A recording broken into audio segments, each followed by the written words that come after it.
A wealthy young heir is caught up in scandal and danger. The man is the eldest son of a top wealthy family. He gets drunk and races his car at night, pursued by the police. Yet instead of panicking, he arrogantly makes a call, saying he's drunk and asking the other side to send someone to deal with the police. Following instructions, the young heir turns into a secluded alley. The police ask him to get out of the car for inspection, but he locks the car and relaxes instead. The furious officers are about to lose their cool when another man approaches, makes a phone call, and the police suddenly soften their stance. Satisfied, the heir finally exits the car, lies down on a stretcher, and leaves gracefully. The second son isn't as lucky. At that moment, he's being interviewed by a female reporter, who deliberately flirts while adjusting her outfit and earrings, leaving him stunned. He mocks her, implying she's delusional about pursuing her while not even knowing how to dress properly. Enraged, the reporter accuses him of harassment. However, a woman intervenes,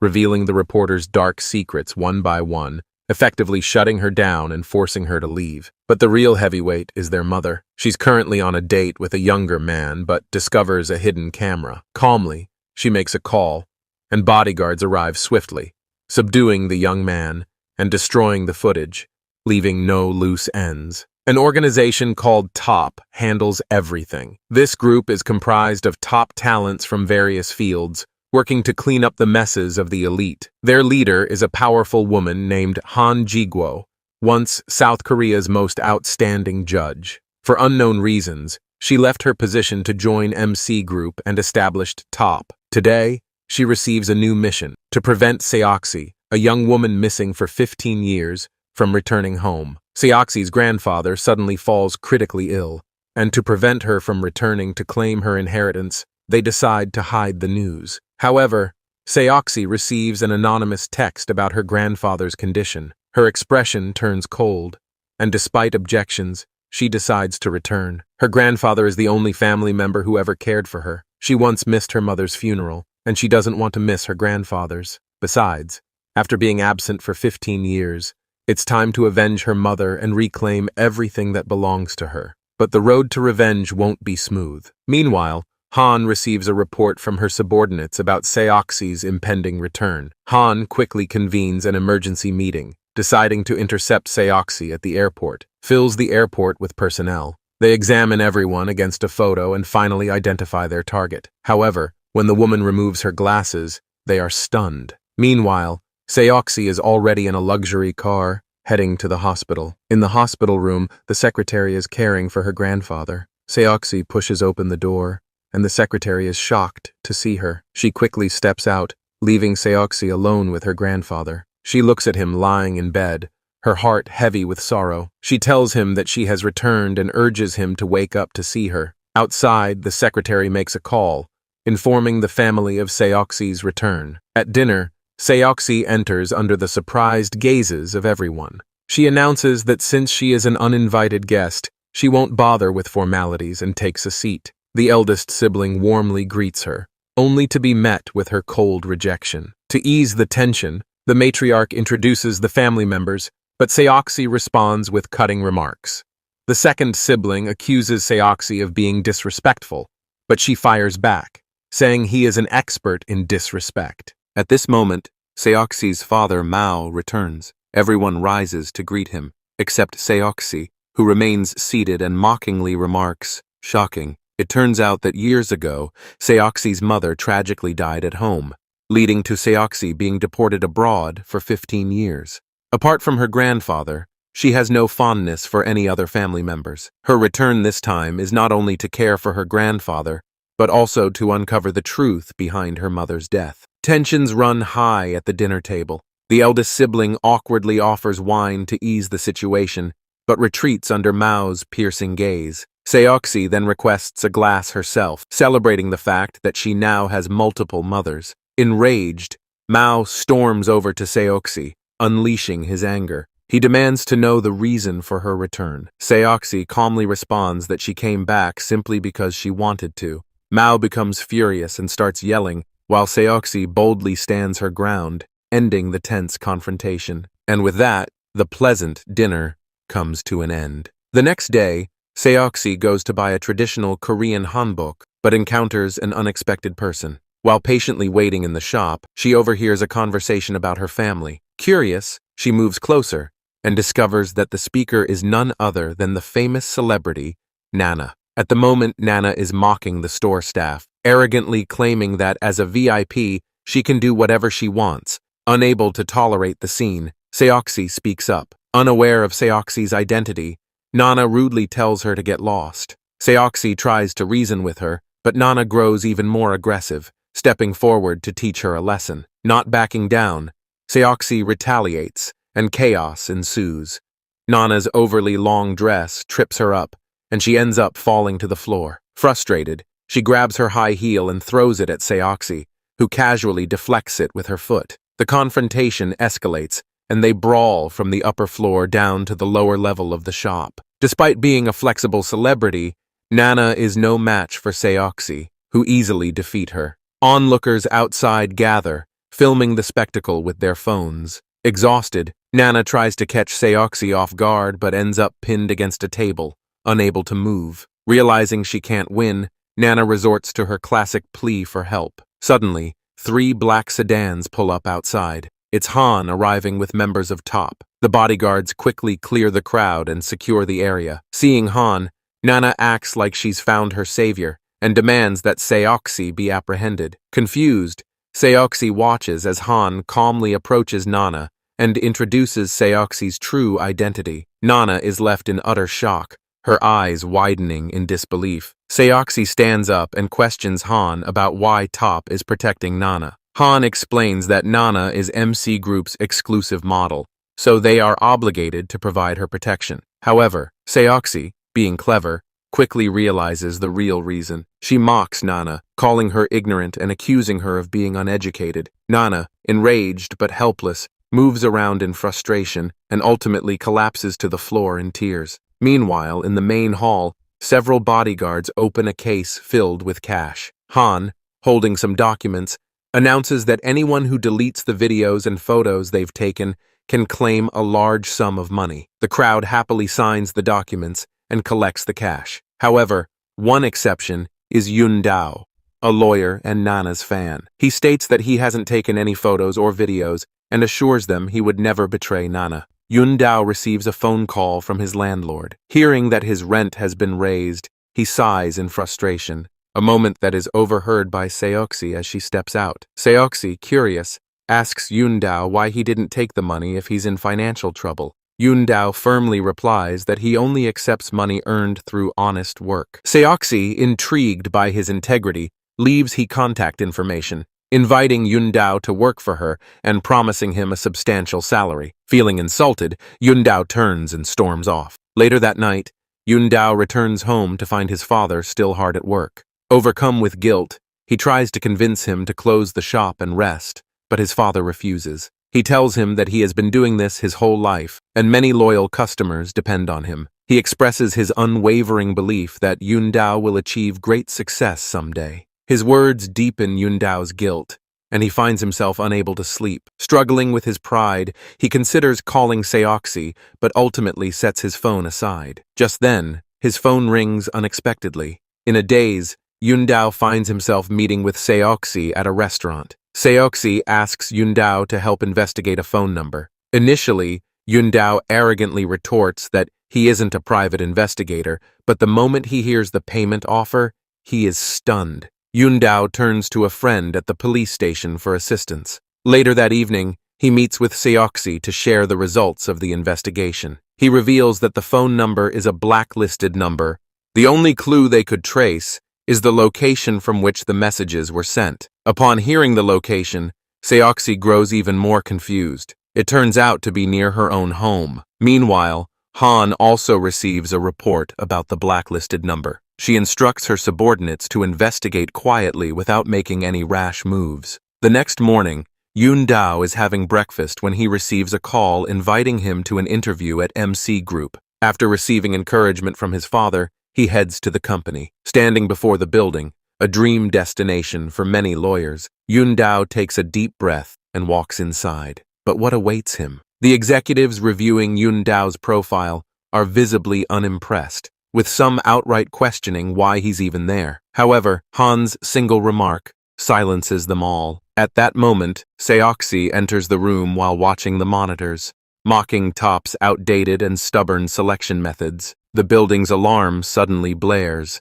Everyone rushes out of the meetings. The man agrees and descends from the rooftop. However, the moment he steps down, he is restrained by bodyguards and forcibly escorted out. Witnessing this betrayal, both Seoxy and Yundao are furious. They wanted to help the man, but didn't know how. Seeing the man struggling with the security guards outside, Seoxy suddenly had an idea. She grabbed a steamed bun from an employee, took a big bite, and threw it on the ground. Then, while everyone was distracted, she jumped into someone else's car and drove off. Yundao was left speechless, watching in disbelief as Seoxy floored the gas pedal and drove straight back, crashing into the man's van. Seoxy got out of the car. Without hesitation, she marched over him.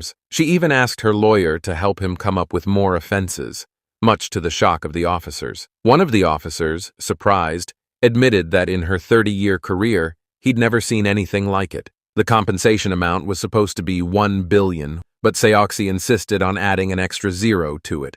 He then pulled out his phone and made a call. Within seconds, the man received a notification that the funds had been transferred. The speed of the transaction left the man in shock. Seoxy then told the man, "This is all I can do. I hope it helps you." It turned out that everything Seoxy did was to help the man get justice. Knowing that she had no authority within the company, she had to use unconventional methods to support the man. Although her tactics were simple, they were undeniably effective. Afterward, Han summoned Yundao to share his thoughts on the day's events. Yundao felt nervous.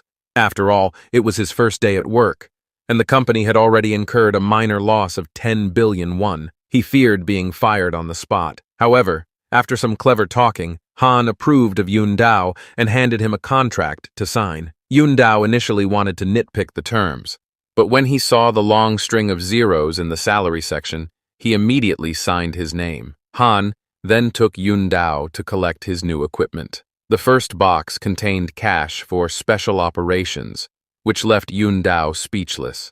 He also received a custom car, a private residence, and tailored suits. Meanwhile, Seoxy went straight to the hospital after leaving the police station. There, she met with her grandfather's personal lawyer, Lawyer Yin. Lawyer Yin informed Seoxy that her grandfather's recent actions were all to prepare for Seoxy to inherit the group. Lawyer Yin explained that the family had supported the company's growth, and now it was crucial for Seoxy to gain control over the group. He also warned Seoxy to be careful about her safety. Seoxy nodded in response. The next morning, as Seoxy was heading to breakfast, she was extremely sensitive about Picasso. Meanwhile, the servants set the table with 7 place settings, luxurious than the last. As everyone sat down to eat, Yunsu made a grand entrance. All the servants stood up to greet her, except for Seoxy, who yawned and stayed seated. Looking at the bland breakfast in front of her, Seoxy casually asked for a rare steak instead. The servants stared at her in shock, but she reassured them,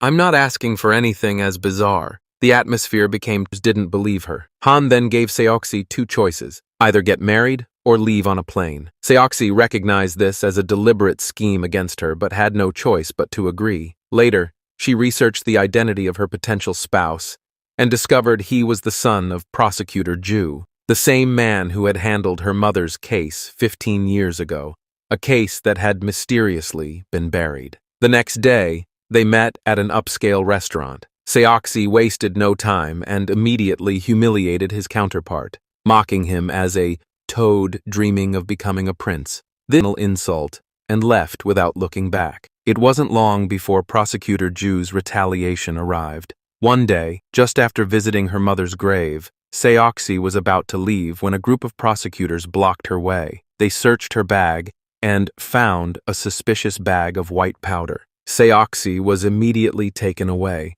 At the prosecutor's office, she met Prosecutor Ju again. Ju told her that if she apologized, he would let her go. Otherwise, Seoxy would face detention and even prison. However, Seoxy showed no fear. Instead, she smiled and declared that going to prison was one of her lifelong wishes, and she was actually looking forward to it. Her wish soon came true. Shockingly, it was her father who orchestrated the setup to drive her away and take control of the group's shares. Before entering prison, she deliberately provoked Ju, mocking him as a coward who only dared to bully the weak. and wouldn't dare to take action against MC Group. As expected, Ju's pride couldn't take the insult. He immediately launched an investigation into MC Group. Facing this sudden attack, the resourceful top team swiftly took action. They used an even more sensational case to divert Ju's attention, successfully diffusing the crisis for the group. Not only did they protect the company, but they also ensured Seoxi's imprisonment.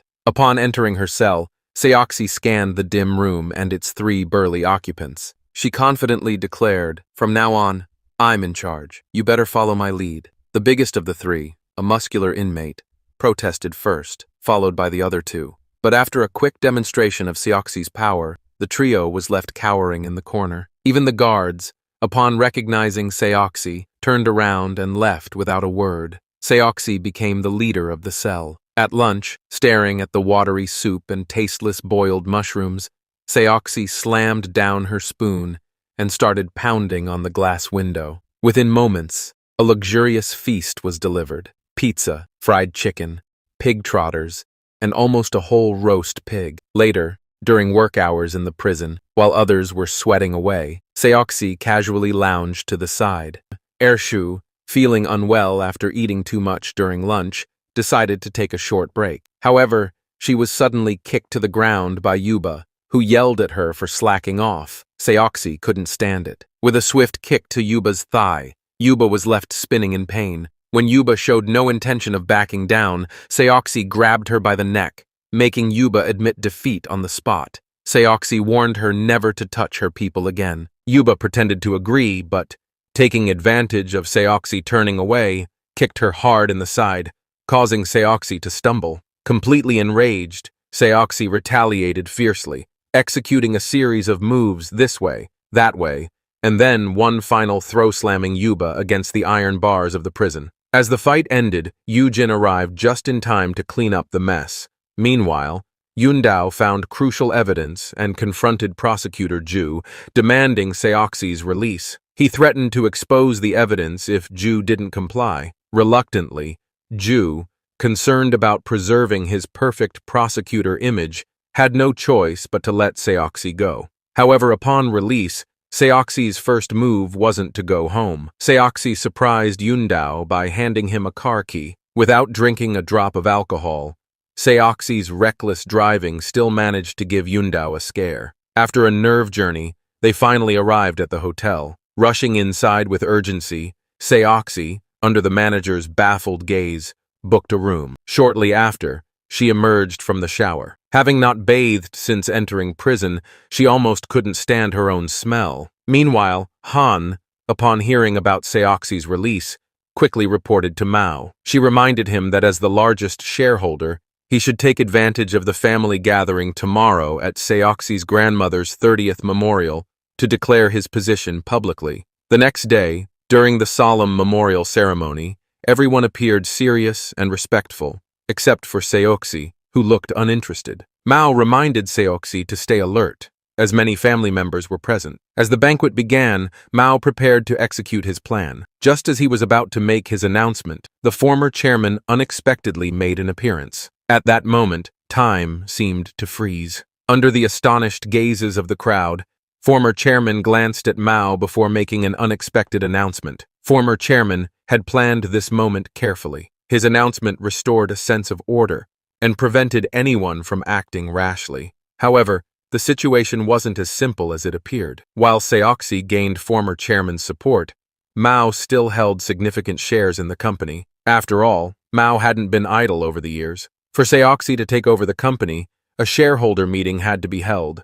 Han quickly returned to the office to strategize against Seoxi. Her plan was careful. She instructed the legal team to gather incriminating evidence against her, tasked the PR team with spreading misinformation to sway public opinion, and gave the intelligence team covert instructions. A few days later, the shareholder meeting commenced as planned, but Seoxi, the main protagonist, was noticeably absent.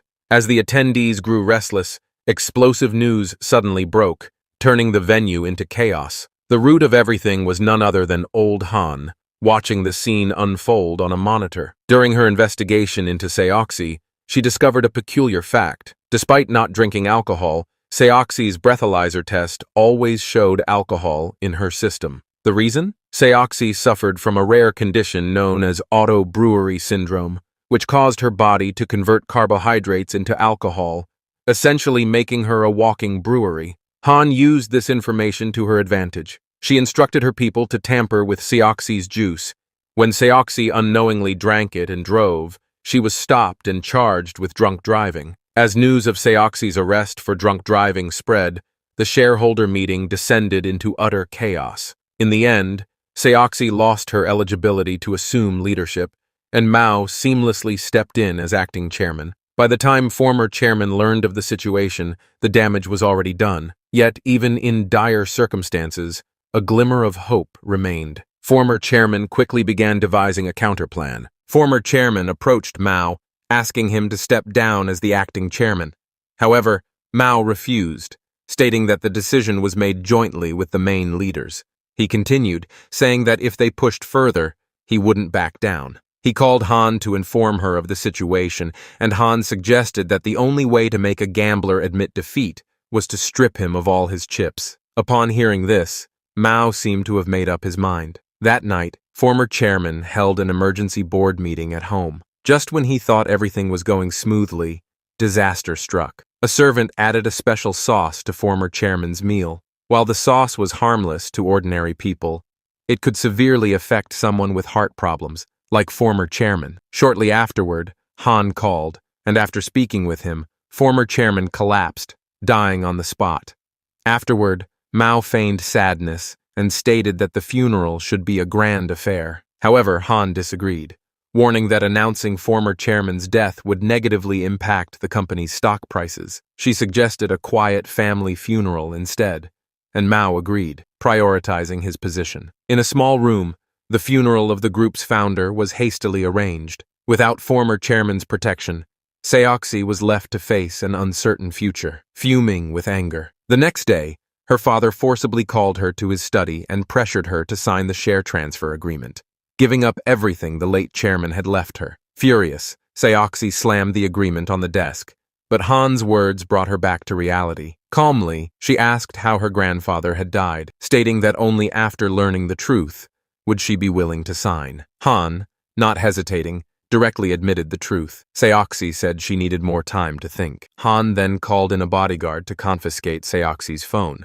which contained the recording of their conversation. Realizing that her plan had been discovered, Seoxy reluctantly signed the transfer agreement. As she left, she casually tossed a piece of chewing gum out the door. However, she had no idea that this small act would lead to another funeral in the family. Meanwhile, the extravagant life of a fish, pampered with 2 dedicated servants and high-end imported shrimp, had come to an end. The lady in the household wiped away her tears, and the top team immediately sprang into action, organizing an unprecedented funeral. Soon, the funeral was underway, attended by high-ranking officials and wealthy businessmen. The crowd was split across the poolside, with a priest delivering a tribute, honoring the life of the deceased, the family's patriarch. Seoxy, watching from above, couldn't help but think of her grandfather's funeral just days ago. Now, an elaborate ceremony was being held for a mere pet, igniting her fury and motivating her to take action. As the priest finished his speech, guests offered white flowers to the deceased.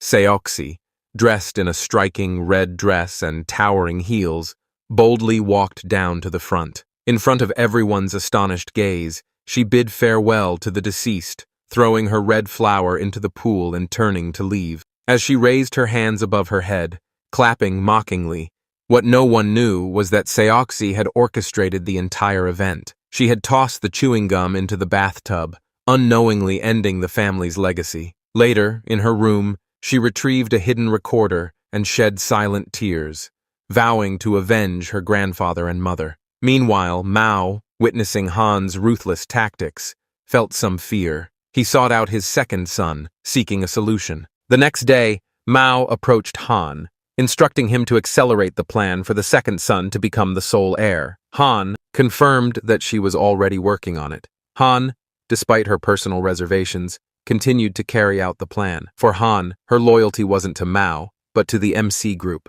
Her faith, dreams, and ambitions. She would follow any order that benefited the group without question. The legal team leader, however, warned that the plan would be difficult to implement, particularly due to the complex and costly internal family shareholding arrangements. Han, undeterred, ordered the internal family issues to be sorted first, followed by blocking the inheritance procedures. However, an insider leaked this information to Seoxy, causing disruption in Han's plans. To keep the plan on track, Han decided to take matters into her own hands. She reached out to the famous actress, Nana, and blackmailed her with allegations of illegal anti-aging drug imports, forcing her to sign a share transfer agreement. Nana, not easily intimidated, retaliated, threatening to expose the true identity of her child's father if Han leaked any information. In response, Han, enraged by Nana's threat, brought in the head of the PR team to expose her illegal activities and the secret of her son. The news quickly went viral,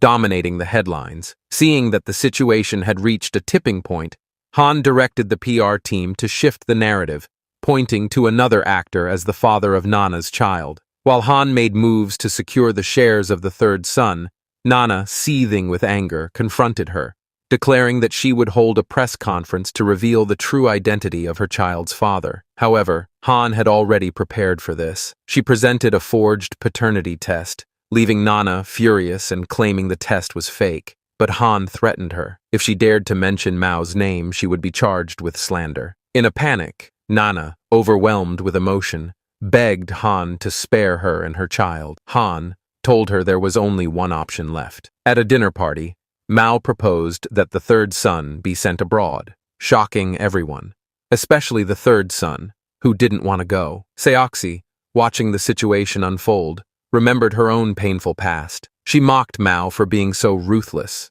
Mao, undeterred, coldly remarked that the meat they were eating was good. Seoxy, continuing her mocking tone, insulted her father, criticizing his cruel nature. Mao was furious. Seoxy, not backing down, sarcastically questioned whether her father had any business to attend to. She mocked him with a sly smile. The dinner party ended in chaos, with everyone dispersing. Han thought everything had been settled, but to her surprise, Seoxy leaked the information to the media. She revealed that Nana's child was, in fact, her father child. She made a bold statement that both Mao and Nana were to blame for this.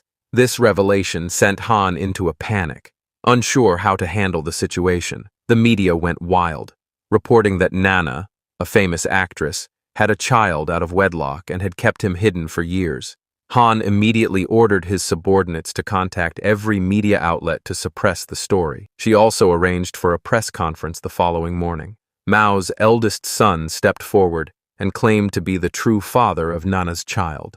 It turned out this was all part of Han's plan. She had traded 30% of her shares with Mao's eldest son, getting him to take the fall for Mao. Mao was pleased with the outcome and decided to hold a celebratory banquet for everyone involved. Just as they were about to raise their glasses in celebration, Seoxy walked in with an unexpected guest. Everyone was stunned, especially the second brother, who was shocked by the revelation. The eldest brother was dumbfounded, while the third son felt elated. Mao, however, decided he needed to have a private conversation with Nana. He led her to his study, urging her to leave immediately. But Nana, playing her part in the drama, dropped to her knees, begging for his mercy. Mao reluctantly agreed to let her stay. On the other side, Han ordered her subordinates to investigate the relationship between the eldest son and Nana. He had noticed that the eldest son's reaction when Nana first arrived was unusual, and after digging deeper, they discovered that when Nana was still an unknown actress,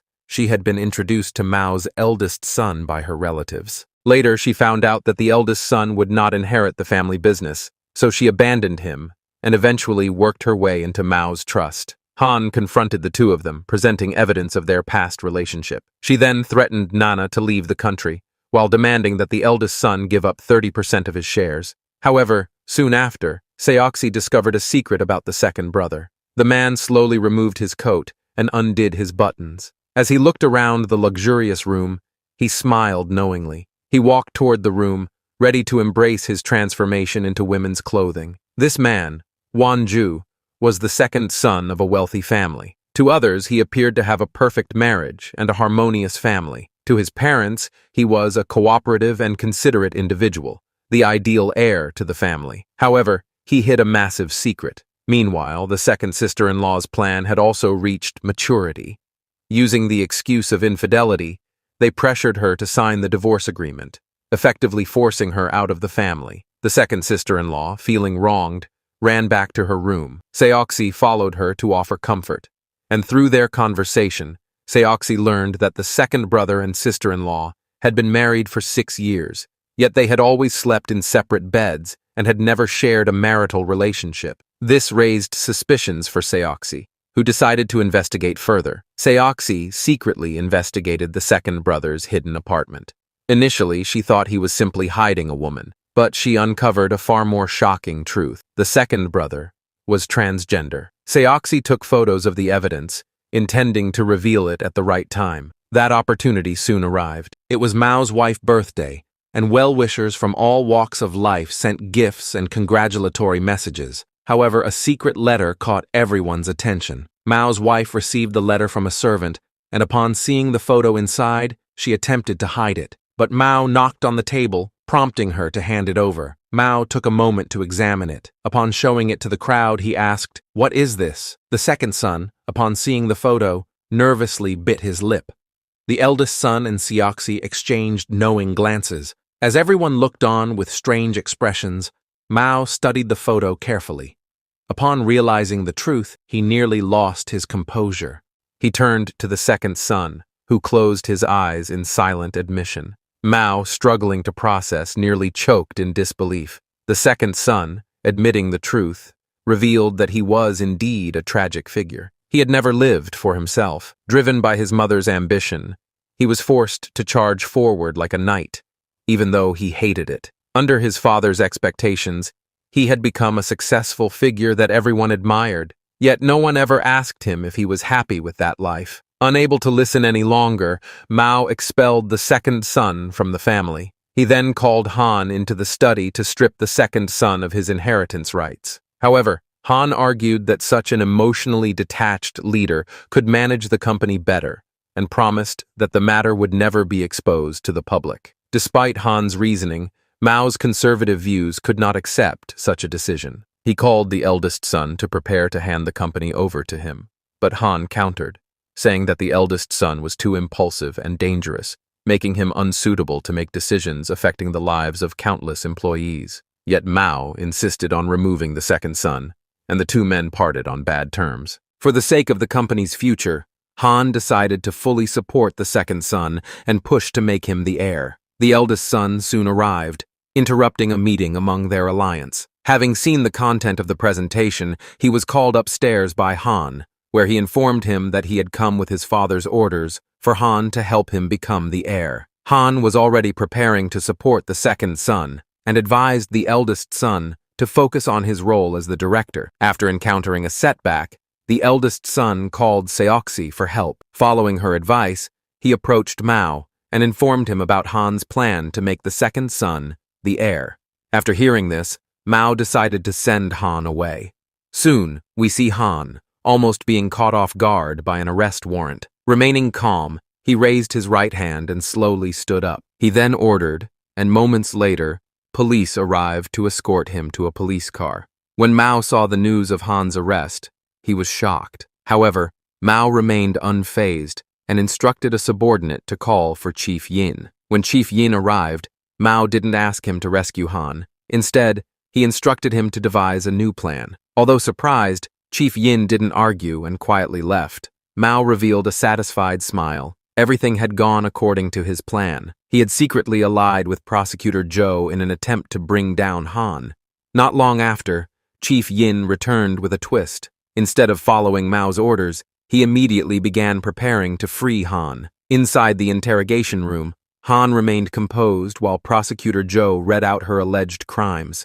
Yet Han barely paid attention to the accusations. At that moment, Chief Yin entered and introduced himself as Han's lawyer, requesting a private conversation. After briefing Han, the latter quickly formulated a plan and began issuing instructions. Chief Yin left, and soon Prosecutor Zhou himself arrived, instructing that Han be released. Although shocked, the subordinate had no choice but to comply. With Han's release, a new phase began, signaling the start of a nightmare for certain individuals. The next day, news about Prosecutor Joe's shady dealings spread like wildfire. Under immense pressure, Joe chose to resign, but Han wasn't satisfied with that outcome. He ordered his subordinates to implicate Joe's son, forcing Joe to make a devastating decision. For the sake of his son's future, Joe took his own life to end the scandal. When Mao saw the news of Joe's suicide in the papers, he panicked. He questioned Han about the necessity of making the second son the heir, to which Han affirmed. As Mao attempted to respond, Han interrupted him and walked away, leaving Mao to face the terrifying consequences of his actions. Before Mao could make a move, Han found a devastating secret. She learned from the head secretary that Seoxy was actually the biological daughter of the former chairman. With this shocking discovery, Han took the DNA report to Mao, telling him that Seoxy was not his daughter, but his sister. Mao was skeptical and dismissed it as madness. With a threatening gesture, Mao nearly stumbled to the ground, and when Han handed him the report, Mao's blood ran cold. As he processed the revelation, his health collapsed, and he fainted. Meanwhile, the head secretary found Seoxy and revealed the truth of her heritage. Seoxy, stunned by the news that her father's father was now her father, she left the room in shock, replaying memories of her loving mother and grandfather. Determined to uncover the full truth, Seoxy regained her composure and consulted Yundao. Yundao explained that legally she was the biological daughter of the former chairman, and she held absolute inheritance rights. She could claim her share of the family's estate under her father's name. Just then, the secretary returned, saying the DNA report was missing. It was likely taken by Han's people. This was when Seoxy realized that Han had sent the secretary back to inform her of her true identity. Seoxy wasn't one to back down. She went to top and confronted Han, officially declaring war on her after an intense exchange. At dinner that evening, Seoxy entered with confidence, placed a small package on the table, and boldly sat at the head of the table. In front of everyone, she declared, "I am my father's daughter." As the room fell silent, the head secretary stepped forward to confirm her identity. With the truth revealed, the room was thrown into chaos. The brothers became nephews, and the mother became the sister-in-law. The situation was so complicated that even a screenwriter wouldn't dare write it. After some time, the family gathered around Han for confirmation. Once they received her testimony, their expressions varied. The second son, concerned, asked Han what their countermeasure would be. Han, however, reassured him, saying there was no need to worry. She explained that Seoxy had no solid evidence and could not prove she was the former chairman's daughter. A few days later, the shareholder meeting was held as scheduled, where the second son was elected with 100% of the vote. Just as the meeting was about to conclude, Seoxy entered the room with her grandmother. Yundao then took the stage and revealed the DNA report, which proved that Seoxy was indeed the biological daughter of the former chairman. It was revealed that 30 years ago, Seoxy's grandfather had left behind a report with her grandmother, revealing that Seoxy was the former chairman's daughter. The meeting erupted in shock. Seoxy was granted 25% of the family's shares, just shy of the second son's holdings. The grandmother, in turn, transferred her shares to Seoxy, and the situation dramatically shifted. Seoxy became the largest shareholder, holding immense power. The next morning, Seoxy waited at the dining table, and as others trickled in, Yundao presented 2 lawsuits. At the same time, several police cars arrived, called in by Seoxy. The first to be taken away was her stepmother, followed by the second son, who was arrested for fraudulent transactions and tax evasion. Finally, only the eldest son remained. He told Seoxy and Yundao that he had prepared a gift for them.